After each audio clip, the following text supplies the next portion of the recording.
I'll start over. Welcome, everybody. My name is Zach Mallon. I'm the director of the Lower Nehalem Watershed Council, and you are here for the Lower Nehalem Watershed Council speaker series, today featuring Brilyn Brecka with ODFW. But before we get to Brilyn's presentation, I'm going to talk to y'all a little bit about the Watershed Council. The Lower Nehalem Watershed Council's mission is to protect, preserve, and enhance the Nehalem watershed through leadership, cooperation, and education. That's our big statement there. Where we do it is in the Lower Nehalem.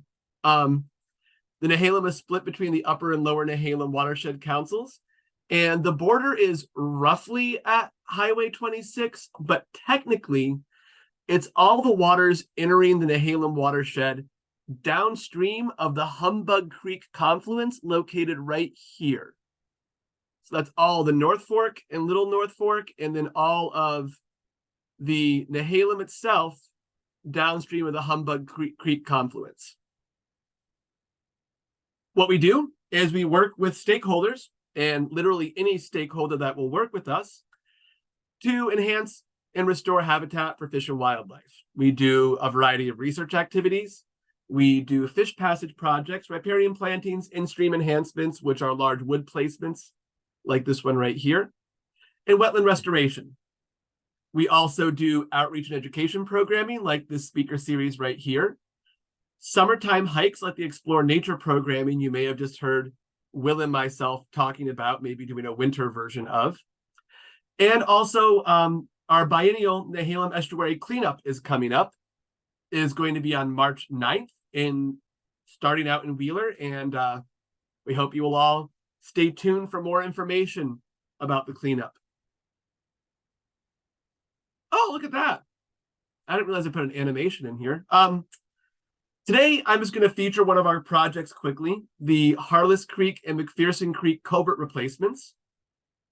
McPherson Creek is located on Cook Creek Road, in between Lost Creek up here and Cook Creek right here, tributary to the main stem Nehalem. And then Harless Creek is down here in this corner, also right underneath Cook Creek Road, just before the washout, and tributary to Cook Creek. Harless Creek is an undersized culvert. You can see here at the inlet that it is just a couple feet across with a much wider bankful width at that location. And then likewise, the outlet is perched by about 10 feet. And so it serves as a barrier to anadromous fish or migratory fish reaching spawning grounds up Harless Creek.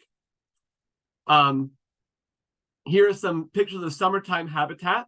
Harless Creek does go hyporheic, which it means under the gravel surface in the summer, but you do maintain some good rearing pools up there. And it's characterized by local ODFW employees as being good habitat, not great habitat, not peak habitat, but it is a pretty solid habitat for coho spawning and rearing if they could reach it. McPherson Creek, again, this is directly tributary to the Nehalem River. It's only perched, depending on the year, by about 8 inches to a foot or so, depending on how much sediment comes through it in a given year.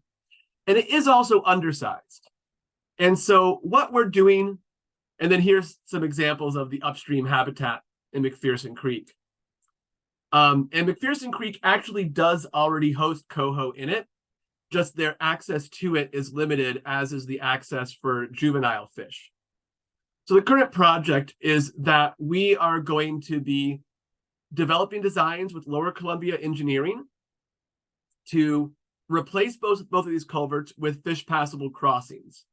And this project is kind of just getting underway, but we're really excited because these are two rivers or two creeks where the ODFW coho distribution maps did not qualify them as coho distribution. Prior to myself and Mike Sinnott with ODFW going out and hiking them, because I said, hey, Mike, I think these both should be coho habitat and should be listed as coho habitat so that we can get funding to replace these culverts. Can we go out and look at them and see if there's any reason besides the culverts being present why they're not listed? And we went out and established that they both are good quality coho habitat, despite the fact that when the maps were drawn for distribution, at that time in the 80s, they were ending those distribution maps at culverts that were fish barriers. So neither of these streams were included at the time. Very exciting. So they're now included in the distribution maps, as well as we have funding to put bridges or larger culverts, depending on what's necessary in that particular situation, in. And we'll figure out what that's going to look like through the engineering process. Another fun piece is that at Harless Creek, because they are going to be replacing or reinstalling the road to bypass the washout on Cook Creek, there's going to be a lot of wood and boulders available. And it happens to be right adjacent to, actually, this is just a 1/4 mile stretch here. And there's another stretch upstream. But it's an area that's prioritized for in-stream habitat enhancement for the Lower Nehalem watershed, as providing high quality or potentially very high quality coho habitat and serving all the different life history stages, be it spawning or rearing, that happen in freshwater for coho. And so along with the culvert project, we are currently proposing a large wood project that would start, the mouth of Harless is actually right here, if you can see my cursor, and going up from there a 1/2 mile to provide some large wood structures in the stream to provide in-stream complexity and really improve the coho habitat through this reach. So that's a neat proposal and an exciting thing that we're hoping to do. And we'll see how that all turns out. I want to thank the Oregon Park and Recreation Department, who own the McPherson Creek crossing. Thank the Department of Forestry for working with us on this project. Likewise, ODFW, who supported both development and now implementation of the project. Wild Salmon Center and NOAA, who are helping to provide some of the funding. And Tillamook Estuaries Partnership for working with us as part of our technical team, providing technical advice on product development. And so if there aren't any questions from anybody, I haven't been looking at the chat, so I don't know if there are. I think that we can pass it over to Brilyn. What do you think, Brilyn? You ready? Yes. Well, great. Brilyn is the Oregon Department of Fish and Wildlife's North Coast Beaver. I'm sorry, I'm forgetting your title exactly right now. Beaver Conservation Biologist. Beaver Conservation Biologist. I was just going to go with Beaver Biologist on its own, but nonetheless. And so, yeah, I'll just pass it off to you. Perfect. I'll start sharing my screen. Thank you.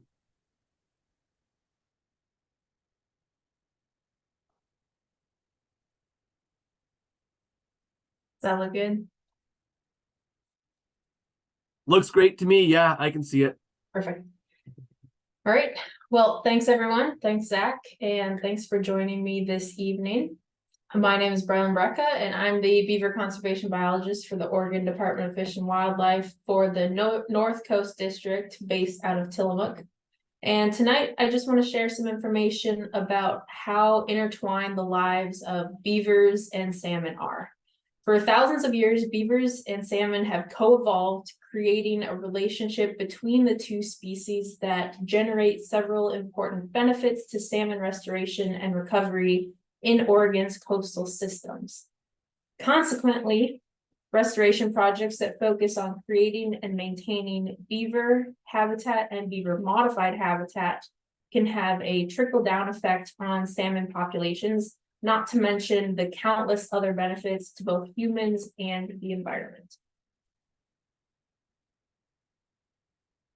Prior to the arrival of European settlers in North America, historical beaver populations were estimated to be between 60 to 400 million individuals. Beavers occupied nearly every region of the country with rivers and streams. But beginning in the early 17th century, populations were dramatically reduced in the eastern United States. And the pursuit of beaver pelts helped lure people westward, and it fueled an economy that sustained the civilization in the early 1800s. Beaver pelts became the dominant fur of choice in the Pacific Northwest around 1820, when sea otter populations dramatically declined, and there was unregulated trapping that dwindled the numbers that were once in the millions to just 100,000 animals by the turn of the 20th century. But thankfully today, regulated harvest and reintroduction efforts have allowed the species to thrive, with an estimated 15 million beavers in North American waterways. So beavers, or Castor canadensis, a distinct characteristic of beavers is their unique ability to alter the environment to better suit their needs, primarily through dam building. And in this way, beavers are considered a keystone species because they impact biological, physical, and chemical processes. They prefer to dam in streams that are low in gradient in unconfined valleys. Although unique to coastal systems, it should be noted that not all beavers in this area are going to be building dams. They usually live in colonies of about 2 to 8 individuals and are density dependent breeders. They also tend to eat themselves out of house and home because they eat the things that they use to build their lodges and dams with. So they use their space cyclically, and they'll move back and forth between areas in order to let their food and dam building material grow back. They're most often active at night and at dawn and dusk. And they occupy stream stretches of about 3/4 of a mile to a mile long, depending on how much resources they have available. And they only venture away from the stream about 75 feet in search of food. As semi-aquatic mammals, any overland trips to get forage or to gather any building material is going to be pretty risky.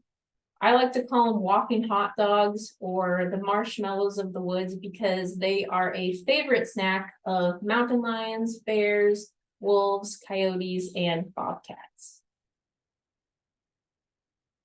When beavers are on the landscape, they can create ponds that increase the availability of large woody debris, the storage of leaf litter, and they improve nesting and rearing areas for waterfowl and a whole host of other birds.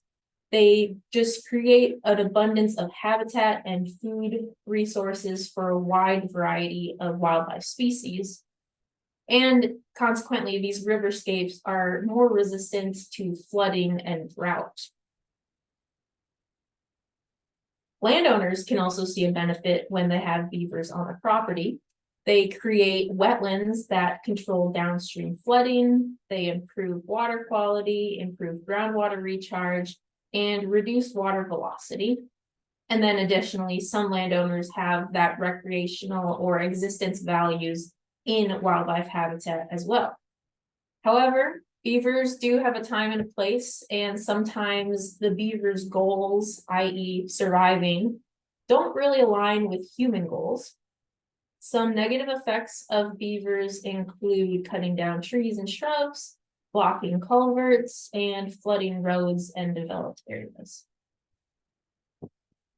So as I continue this talk, I'd like you to keep in mind the difference between beaver habitat and beaver modified habitat. Beaver habitat, plainly, is going to be your food, cover, water, and space needed to support a beaver population on the landscape. Beaver-modified habitat, on the other hand, is the waterway and land alterations by beaver that affect other aquatic, floodplain, wetland, and riparian species. So just keep these two terms in mind as we go through some of the impacts that beaver can have on salmon. So within the Pacific coastal ecoregion, fishes identified as making substantial use of beaver ponds include cutthroat trout, sockeye salmon, steelhead, dolly varden, chinook salmon, and the focus of our talk, coho. Beavers can be a crucial tool for the use and recovery of many fish species in the Pacific Northwest. So if you're not familiar, I'm going to go over some coho biology. The coho salmon life history is pretty straightforward. Your smolts are going to migrate to sea in the spring of their second year. They'll spend about 16 to 20 months rearing in the ocean. Then they'll return to freshwater as 3-year-old adults. Sometimes after the first summer at sea, there's going to be a small population of males that reach early sexual maturity, and they'll come back in the fall as 2-year-old jacks. But regardless, your spawners are going to go up into these river systems and lay eggs in redds or your gravel nests.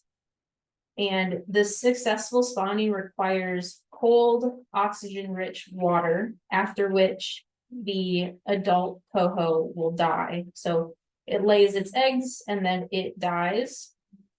And after emerging, the fry are gonna need some slow-moving protected streams with pools, beaver ponds, and side channels until they're ready to head back to the ocean, and the whole thing goes in a great big cycle and starts all over again. So in review, for a coho to complete its life cycle and thrive, they're going to need some small, relatively low gradient tributary streams for spawning and rearing. And in those tributaries, they need pea to orange size spawning gravel. They might use some lakes for rearing where available. And their overwinter habitat is primarily going to be in off-channel alcoves and beaver ponds where they're available. And they really prefer complex in-stream structure, primarily your large and small woody debris and shaded streams with tree-lined banks for rearing.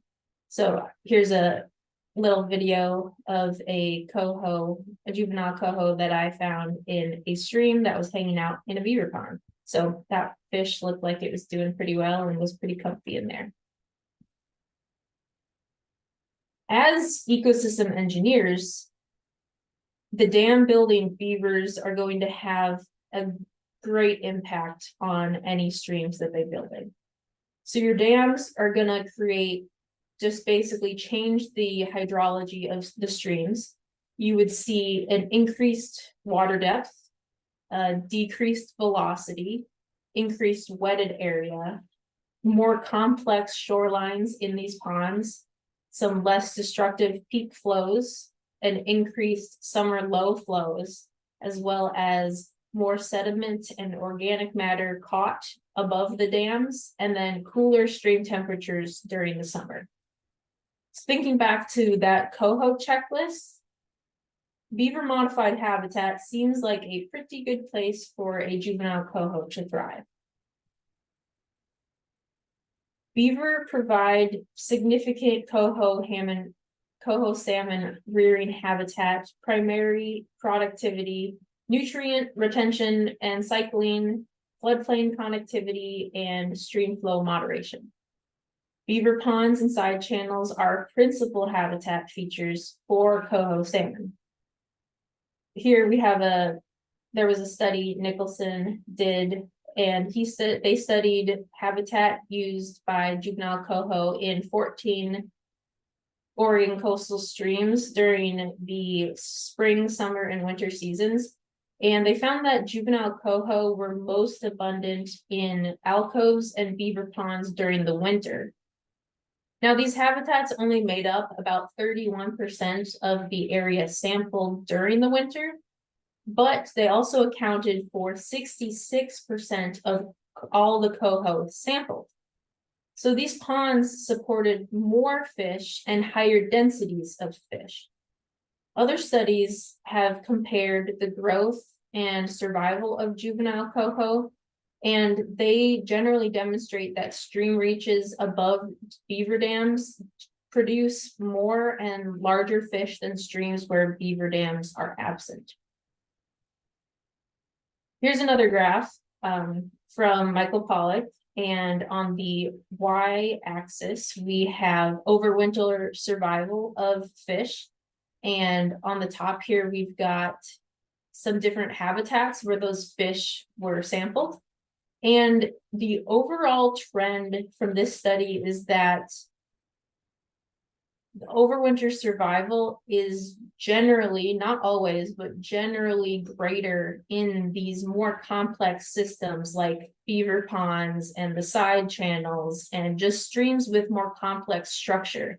And when you look at the graph and you compare it to a stream that's been structurally simplified by logging, that's not a very high percentage of survival in these very simple streams. So I think what we should be looking for is to increase the amount of ponds and side channels and overall complexity in these streams, and try to look for opportunities for restoration in simplified streams to make them more complex. With that in mind, restoring ecosystems, especially in coho distribution, is critical for salmon recovery. ODFW has recently completed a beaver action plan, which is a 3-year plan with the goal of taking action in the short term to accelerate the restoration of beaver habitat and beaver-modified habitat at the landscape level in Oregon. There are 4 pillars to this plan.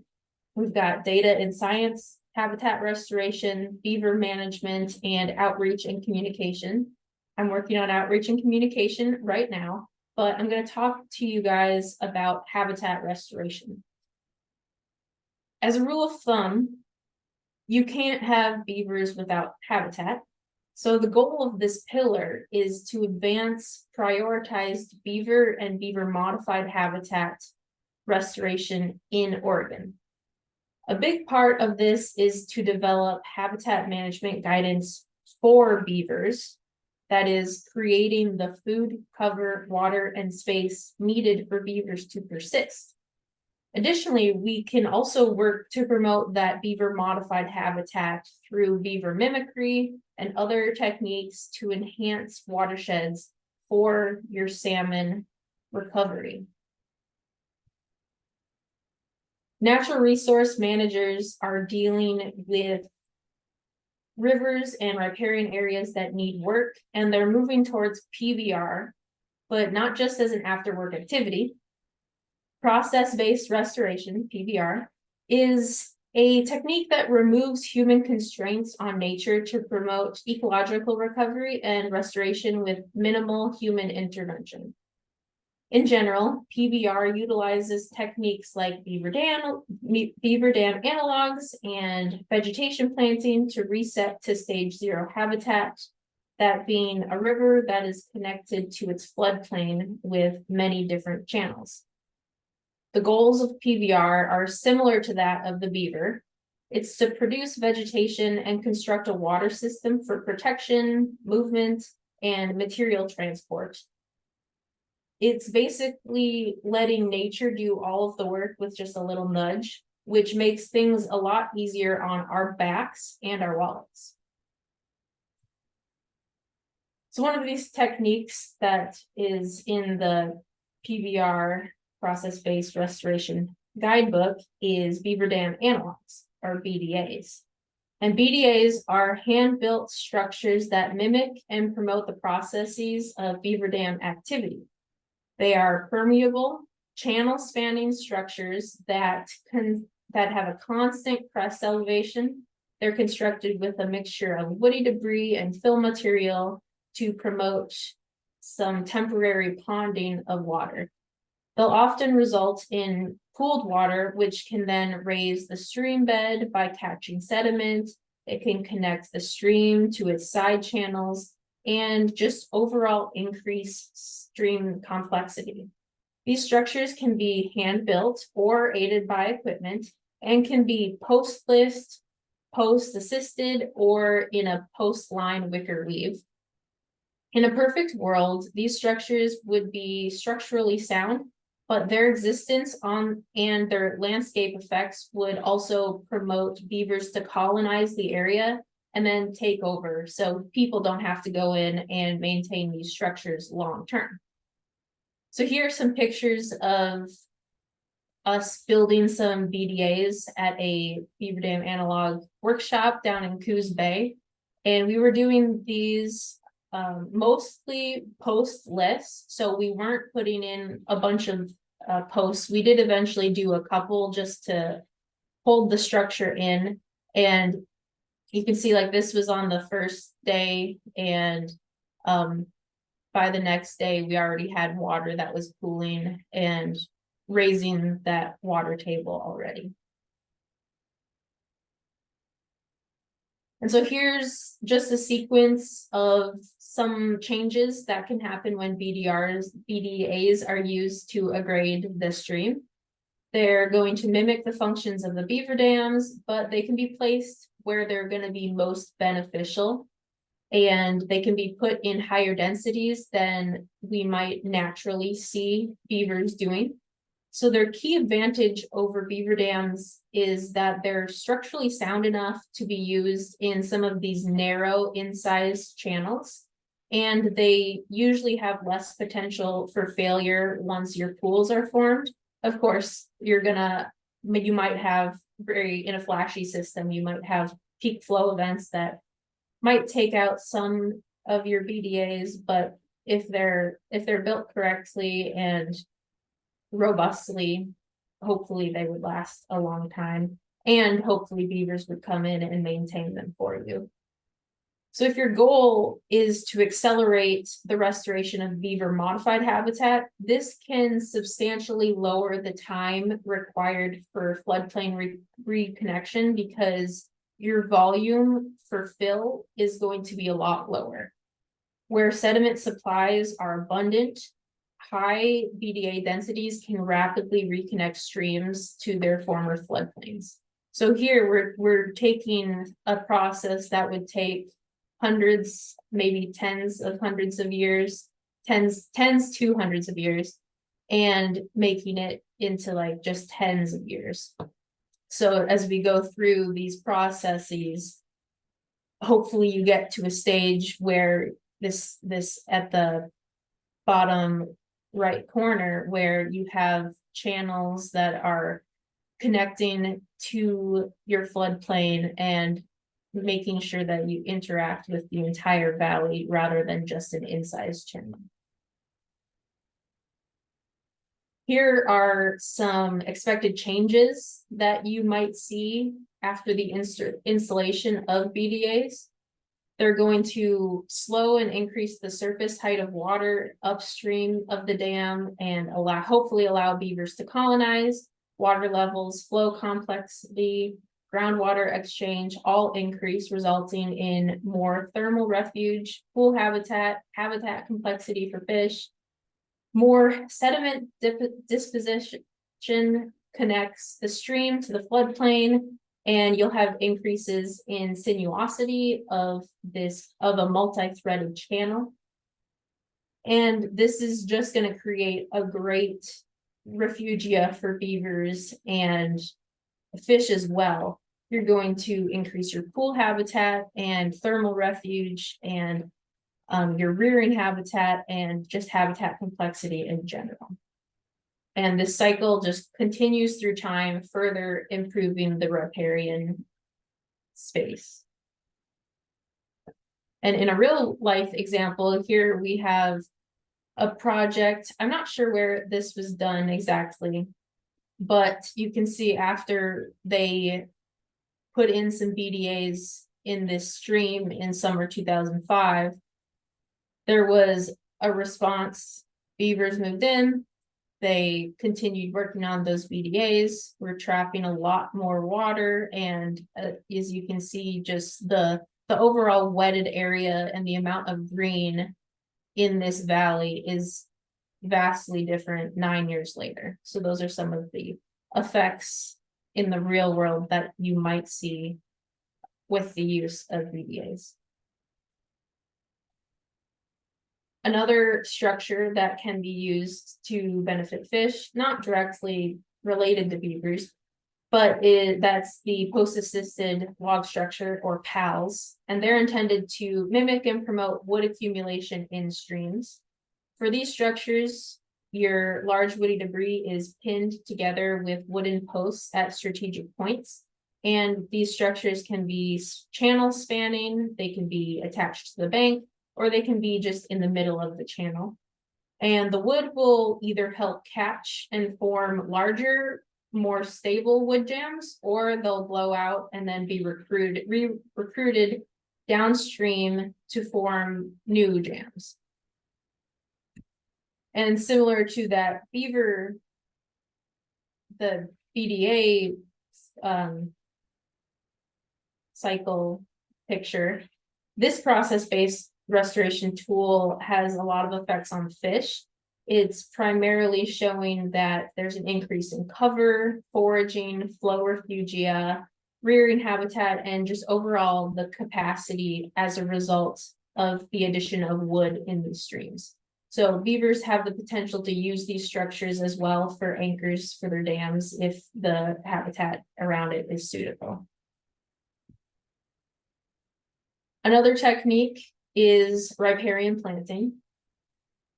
So if we look at these two pictures, I took these two photos while standing on top of a beaver dam, and one of them's looking upstream and one of them's looking downstream. And I'm sure you can tell what the differences are. Upstream is this one on the left, and you can see there's a lot of light coming down, hitting the ground, whereas this one downstream is very dark. There is not a ton of understory in this section of the forest, and you probably wouldn't be surprised that I did not find any dams downstream of this dam. And in many of my surveys that I do, I find that food is a limiting factor in a lot of these streams where there is historical presence of beaver occupancy, or in streams where the geomorphology is favorable for beaver occupation. There just is not enough food for beavers to colonize in some of these areas. And sometimes this problem is due to the lack of sunlight reaching the forest floor, because a lot of beavers' favorite food are going to be shade intolerant, so they need light in order to grow. Additionally, beaver favored food throughout stream corridors allow connectivity between beaver complexes and allow them to safely disperse when the 2-year-olds get kicked out. So having beaver snacks along the entire stream stretch, especially in between two complexes, is going to be very important, because you want to provide them the food that they need in order to disperse and get and colonize new areas.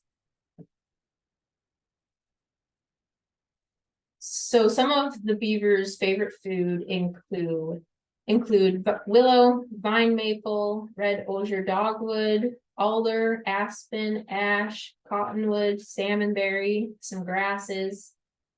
And the picture below is from the Alsea Basin, and that's a great example of a beaver supermarket. All along these stream banks is a nice open valley bottom and a plethora of willow.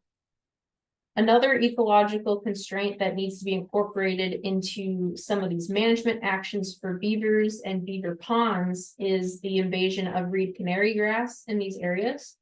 So that grass often chokes out native flora that are favored by beaver. So taking areas that are maybe lacking in some of these preferred foods and putting them along the stream so they're within that buffer, that 75 feet from the stream, makes them very easy to access for the beavers. And that's just going to further accelerate colonization. It's going to encourage them to be in those areas, create those dams, create those ponds, and create great habitat for salmon and a whole host of other species. So we've discussed working with beavers and using them as tools and all the other structures that we can use to mimic beavers. But a major hurdle that we need to jump is learning how to live with beavers, especially in situations where human goals don't always align with beaver goals. So ODFW recently hired 2 beaver conservation biologists to work with landowners, agencies, and NGOs on conflict resolutions related to beavers. A priority of these positions is to expand our database on beaver information. So we're keeping track of beaver-specific damage complaints, keeping track of beaver sign and performing stream surveys, further developing beaver monitoring and research, and prioritizing relocation success with a high priority on animal welfare when the time is needed. Currently, there are 2 beaver biologists in the state, and those positions are located in Tillamook and in Newport. My position was funded through the Private Forest Accord, or the PFA, which is a 2022 legislative change to the Oregon Forest Practices Act. Overall, it outlines the guidelines for forest land owners and timber companies, but it also provides information regarding beavers. The goals for beavers is to recognize the important role that beavers play in creating habitat for listed salmonids, as well as other species, to document the number of beavers taken on private forest lands, to support and allow for the expansion of beaver populations on private forest lands, and then reasonably allow forest landowners to address beaver-related conflicts when they arise. So for a lot of landowners, when they have problems with beavers, and especially if their lands are in the private forest accord, they would call a beaver biologist who will then help them through the process of hopefully coexisting with the beaver.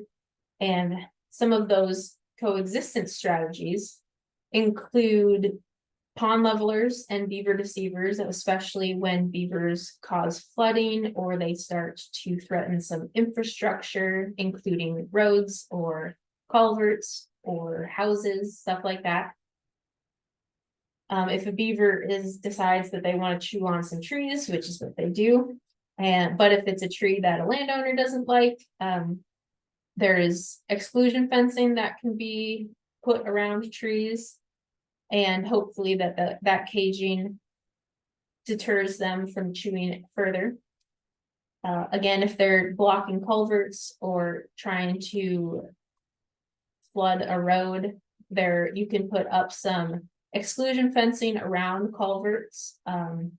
We do have some criteria for these exclusion fences that favor salmonids, so they need the fencing needs to be a specific, the squares need to be so big in order to let fish pass through. So that's a win for both beavers and fish. And then relocation is also in the PFA, although relocation is a very tricky thing to do, and we're definitely still working on the logistics of that. Another cool way that Oregon is working to protect beavers and the ecosystems they create is House Bill 3464. So during the 2023 legislative session, there was much discussion focused on the importance of having beavers on the landscape. This bill redefines beavers from being a predatory animal to being a fur-bearing mammal. And this is affording them a lot more protections than they had before. So if you aren't familiar, beavers as a predatory animal, a landowner, if they were having beaver damage, was allowed to lethally remove that beaver without the need of a permit. However, with this bill, management of beavers has been simplified to completely controlled by ODFW. And now if a landowner is experiencing damage or problems with beavers, they are now required to call ODFW. You know, if they're around in the North Coast, they call me, and I would have to issue them a permit for lethal take. This, I think, is a good way for those conversations about coexistence to happen. It gives the beavers kind of a second chance to maybe convince the landowner to try some of these coexistence strategies before lethally removing. So the bill was actually last week recently signed by Governor Kotek, and it's going to be effective after the commission adoption of damage take rules no later than December 31st, 2024. So we're definitely moving in a very positive direction when it comes to seeing beavers as a healthy part of our coastal ecosystems. So overall, beavers create slow moving water habitat that is very favorable to salmon rearing. And the loss of beaver and beaver modified habitat is often a limiting factor in some of these systems where we're not seeing large production of salmon.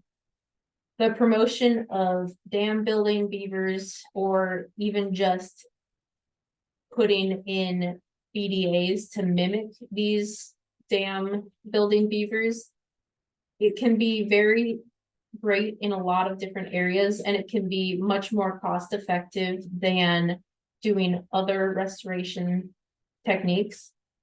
And I think it would be really impactful if, when you do have a restoration project, including structures and riparian plantings to accelerate both beaver modified habitat and beaver habitat, it would just be a great addition to any restoration project that we are implementing on the landscape.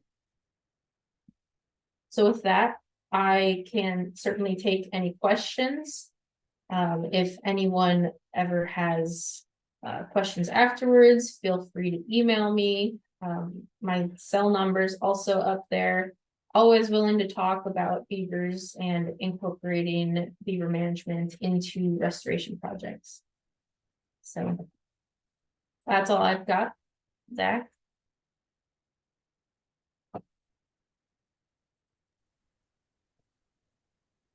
Hey. So yeah, if we get any questions, Mark has a question, it looks like. Go ahead, Mark. Thanks. I'm still here, so I'm stoked to be able to listen to this very informative talk. So I had a couple questions. One, I'm curious. So I certainly can see the value in using things like BDAs, either to mimic beaver habitat or to encourage beaver to resettle an area. But I'm also just curious, generally, how successful these have been to potentially recruiting beaver to a location. But kind of to back up, how far will beaver potentially travel to actually find adequate habitat? Yeah, so I think beavers will travel as far as they need to. Especially so going back to beaver life history, after about 2 years, they'll get kicked out. Their mom and dad will say to get out, and so they're going to be looking for new habitat. And the dispersal average is going to be about 10 to 18 miles, which is a pretty good, that's pretty far from where they were born. And yeah, so whenever they find new available habitat is also a pretty critical thing, because if there's already beavers occupying that habitat, then they're pretty territorial and they're not going to want to, they can't stay there. They got to keep moving on. So hopefully that answers that question.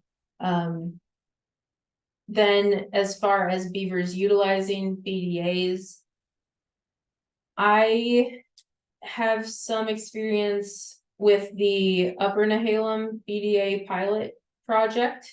That's 5 years in the making, and I'm kind of brand new to this area, but I have seen, when I go out and visit those spots, it's kind of interesting because you'll see sometimes there'll be beavers building on the BDAs, but sometimes there'll be your BDA and then the beavers will build a dam 15 feet above that. It maybe they just chose the wrong spot to build the BDA. But regardless, there's beavers utilizing those ponded areas and creating more habitat by creating another dam in there. So I think that it might take some time for beavers to come, especially if you don't have a source population right there. But they definitely do move into these areas.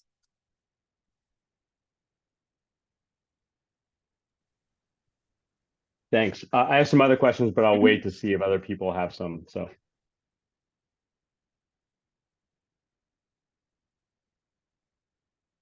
Okay, I see we have a question in the chat.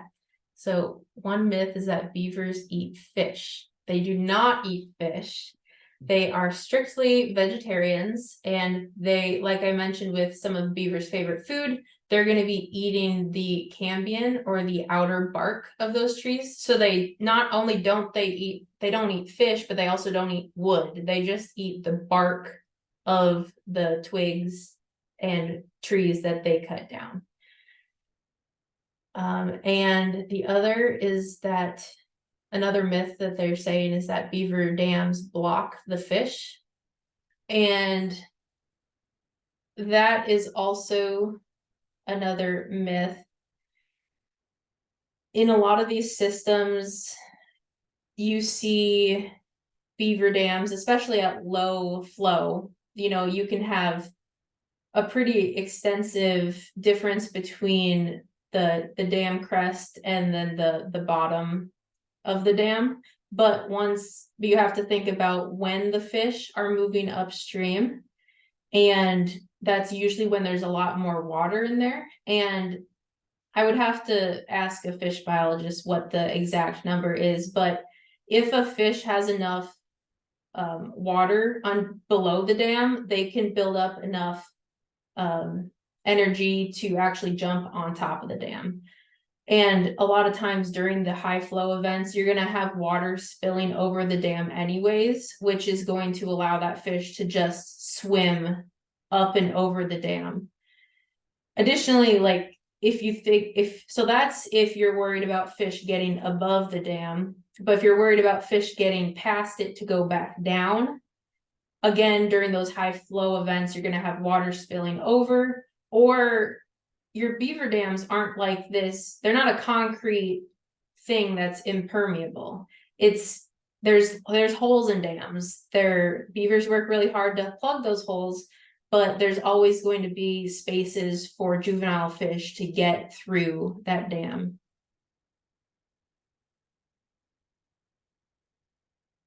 Another question mark.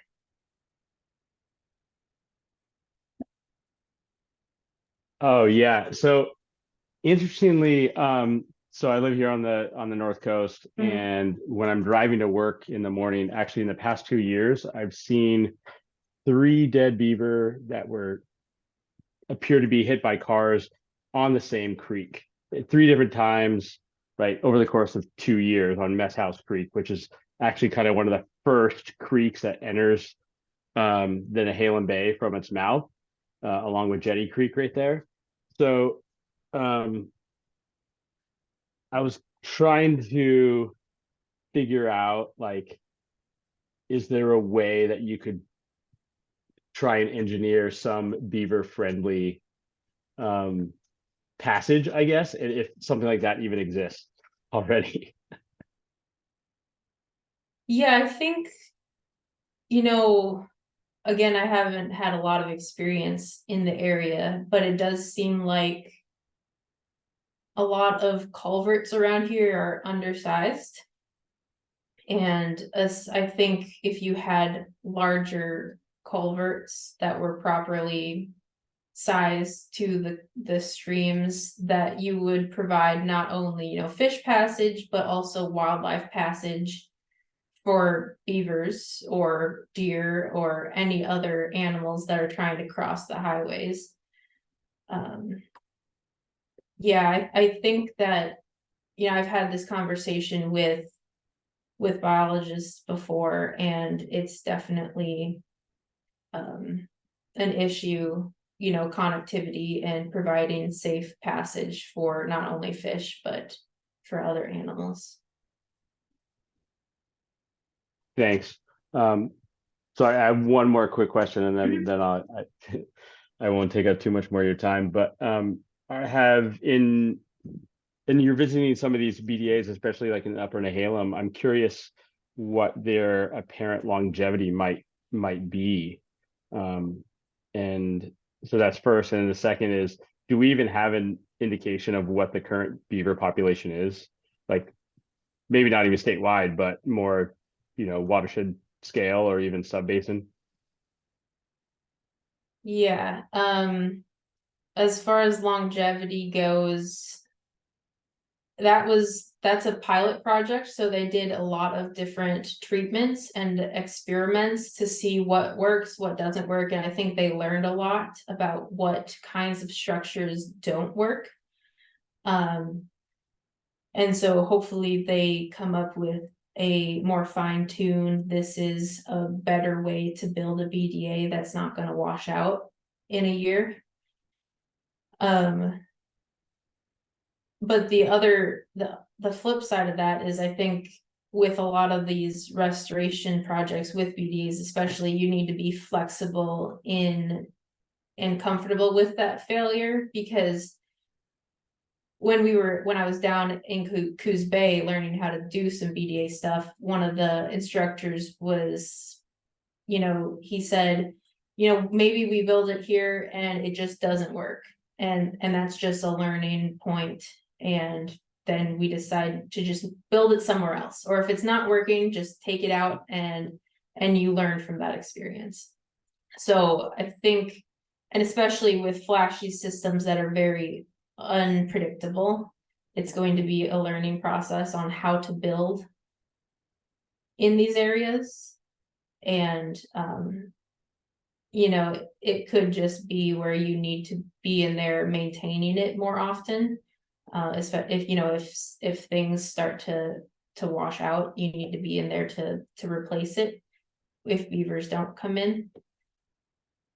And then for beaver populations, that's another tricky thing, because I think there's a lot of them, but we haven't had, they're not like deer where you can, do models and see them a lot. You see deer all the time, and I've only seen a live beaver like once in 6 months. So it would take a lot of, especially, if you wanted to know the beaver population in a specific creek, you would take a lot of camera trapping to figure that out specifically. And but I think we're gonna get a lot more data on beaver populations now that we're requiring people to report take through the PFA. So now any beaver that's taken lethally needs to be reported to ODFW. So before that wasn't a requirement, and so we had no clue how many beavers were being taken off the landscape, and now we are going to. So that's going to be, I think, a good advantage on seeing how many beavers are actually being removed throughout the years in the future. Thanks so much. Appreciate it.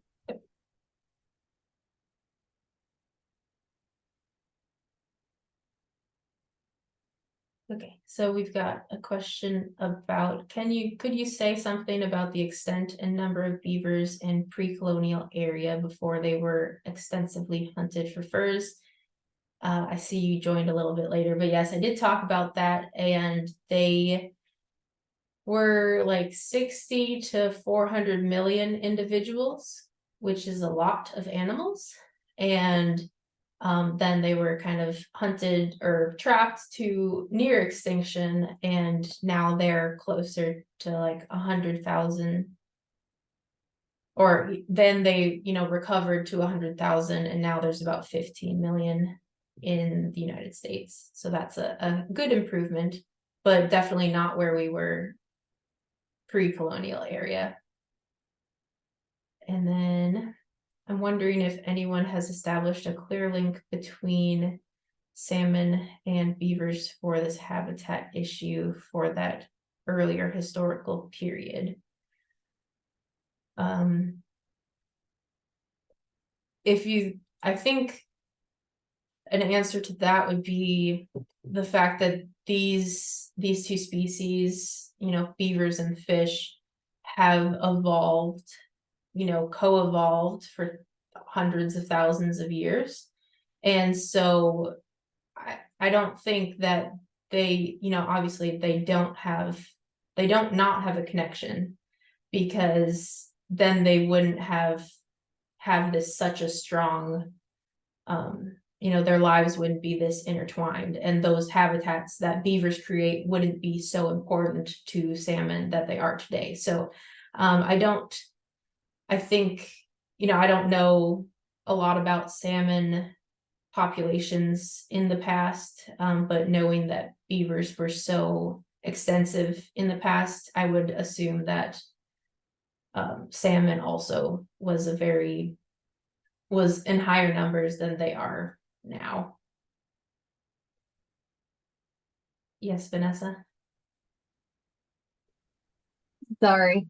And also apologies for the distraction in the back with my children trying to run in and out of the guest room. So just something to quickly add to that historical estimate for that pre-colonial era. So that figure that you described, that 60 to 400 million, I'm not sure if you've had a chance to review how that came about in the literature. So that estimate was derived from Sutton et al. Back in 1929. And so what's interesting about how they derived that estimate was that they actually took the colony density based off of area in the Algonquin National Park, and then they extrapolated that out to any essentially lotic-based system. But what they were thinking of back in 1929, I have no idea what they considered across the range of North America within that system.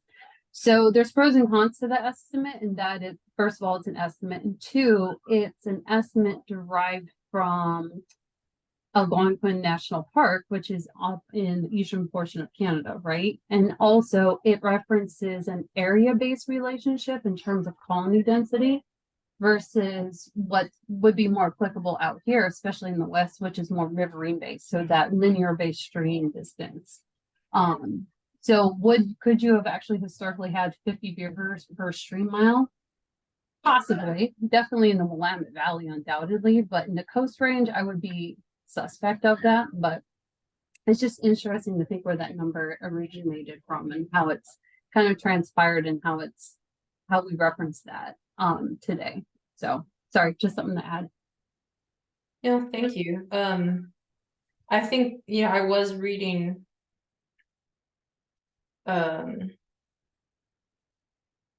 Yeah, I was reading something about historical estimates in the Coast Range, and it was a lot different. And I think it was a little harder for them to predict what it was here, because you're using different models to, it's a whole different area.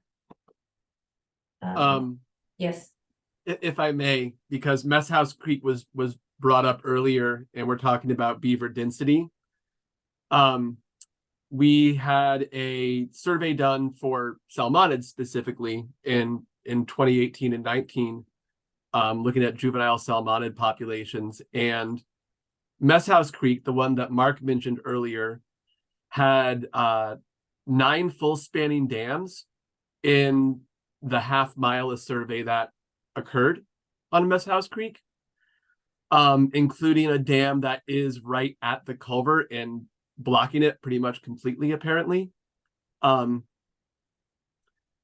I'm not sure exactly how many, beaver you can assume are associated with any particular dam, and I'm not sure how active those individual dams were.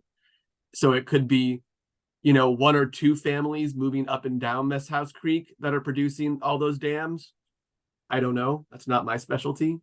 But there were 9 dams in Mess House Creek in 2018 in that first half mile of the creek. So that is a pretty high density, I feel like.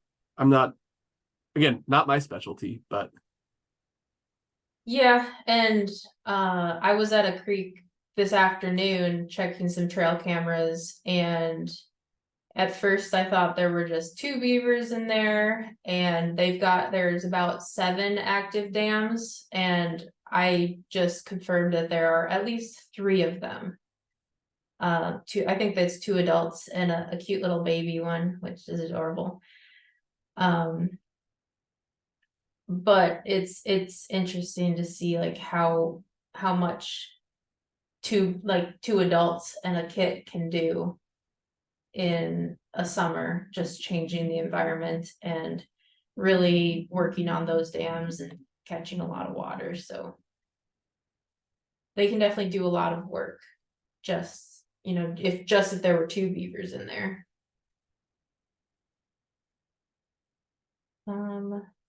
Do I know if native peoples were engaged in any management of beaver salmon populations?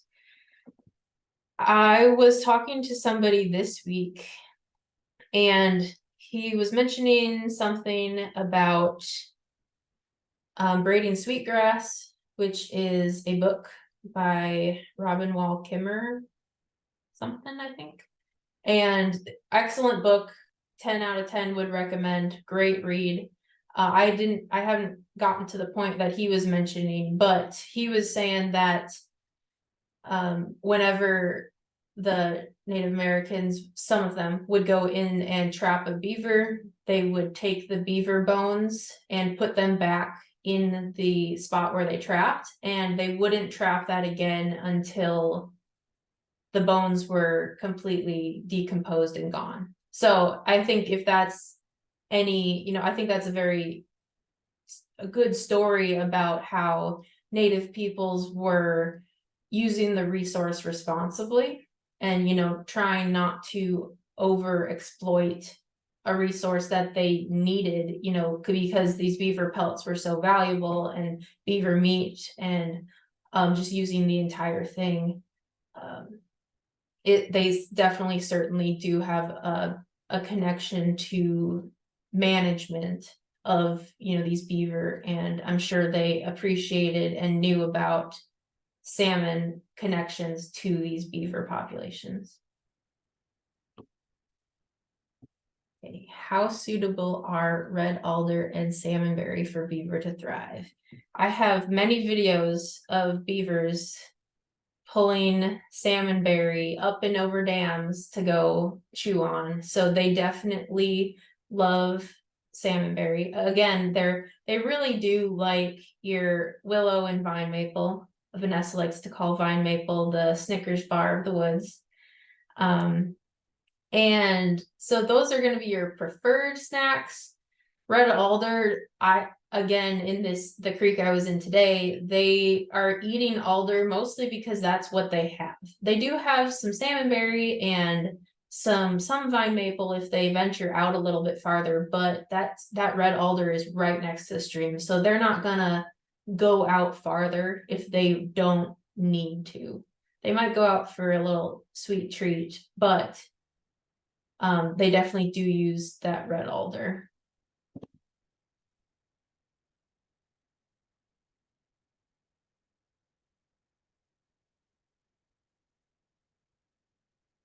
Hopefully I didn't miss any questions in the chat.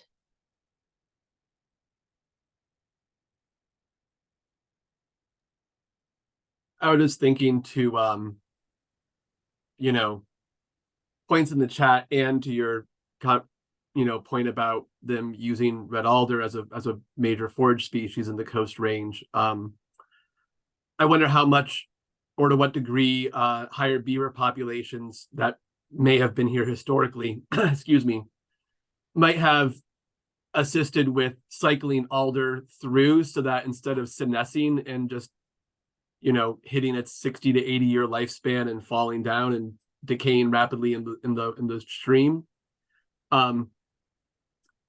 if beaver were getting into it faster, which then helped promote the growth of conifer species that may be less palatable, but also contribute to both moving beaver out because they're creating a more enclosed canopy, but also to shading streams for salmonids. Mm-hmm. And I didn't include it in here in the presentation, but a lot of I think about stream temperature a lot and how beavers can impact it. Some people think that beaver ponds are going to be a lot warmer because there's more sun hitting it. But if you look at, your layers in that pond, it's going to be a lot cooler down at the bottom. And it's going to provide that thermal refuge. Additionally,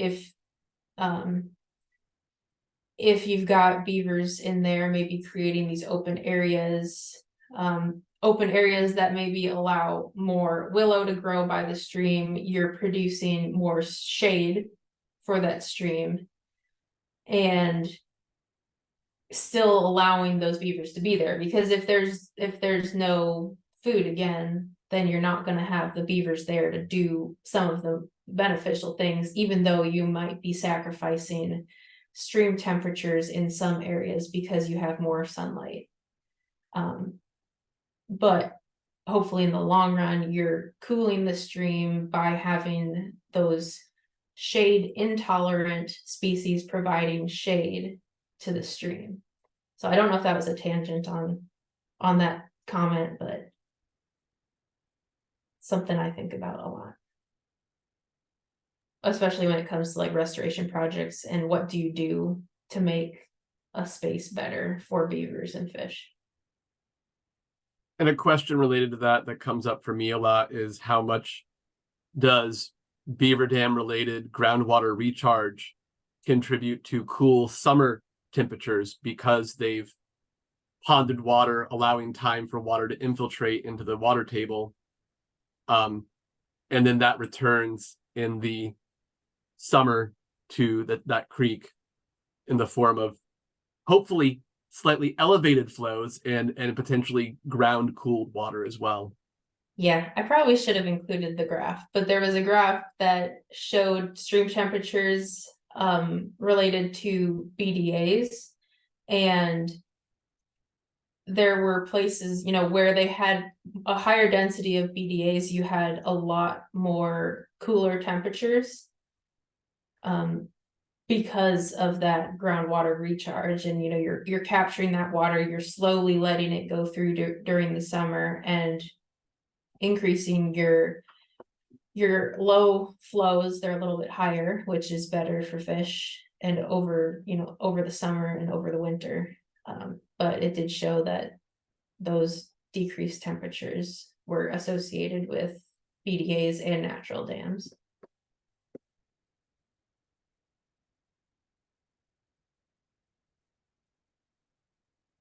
Anything else?